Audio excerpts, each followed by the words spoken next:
যেটা আমারই গল্প, যে বয়সে যে মানুষ এটা পড়বেন মনে হবে যে এটা তো আমার গল্প। সাবরিনা কিভাবে জানলেন, সাবরিনা কিভাবে লিখলেন। আচ্ছা, পাঠকরা বইটার পরে তাদের কত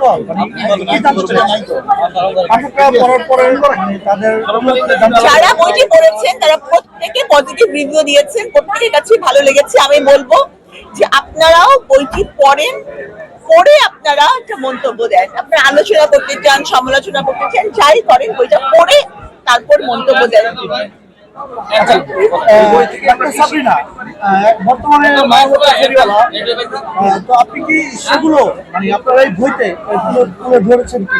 কোন বিষয়ে ভাইয়া? যে আপনি অনেক সময় মানবতার ফেরিওয়ালা। না না না, এটা কোনো মতেই আমার গল্প না, আমার লেখা গল্প, কিন্তু আমার জীবনের গল্প না।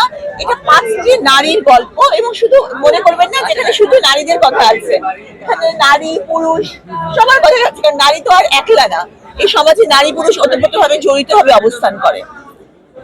নারীদের নিয়ে আপনি অনেক কাজ করছেন, এগিয়ে যাওয়ার অনেক প্রচেষ্টা, কতটুকু আপনি অর্জন করতে পেরেছেন? আসলে নারীদেরকে নিয়ে তো কাজ করছি এবং কাজ করে যাব। সবচেয়ে বড় সমস্যা যেটা ফেস করতে হয়, বেশিরভাগ সময় নারীরাই নারীদেরকে পিছনে টেনে ধরে রাখে। যতটা একটা পুরুষ নারীকে পিছনে টানে, তার চেয়ে বেশি নারীর সাফল্যে টেনে ধরে রাখে। তো এটা অতিক্রম করে আমাদেরকে যেতে হবে, মানসিকতা পরিবর্তন প্রয়োজন।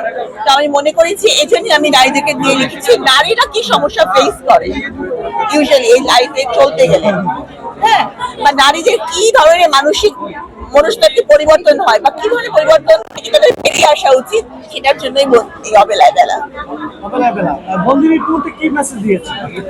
বন্দিনী দ্বিতীয় খণ্ড আবার আগের বারের মতনই। তো আমি আমার এডিটরের একটা কথাই উল্লেখ করতে চাই। আমার এডিটর বলেন, যখন আমি বন্দিনী প্রথম খণ্ড এডিট করেছিলাম, আমি ভেবেছিলাম সাবরিনা কোনোদিন বন্দিনী প্রথম খণ্ডকে অতিক্রম করে যেতে পারবে না, কিন্তু বন্দিনী দ্বিতীয় খণ্ড প্রথম খণ্ডকে অনেক দূর ফেলে চলে গেছে। আমি বলবো আপনারা বন্দিনী পড়েন, পড়ে দেখেন, একটা অন্য জগতে প্রবেশ করবেন। এই যে জগৎটা কতটা আলাদা, অথচ এই জগৎটা কিন্তু পৃথিবীরই অংশ।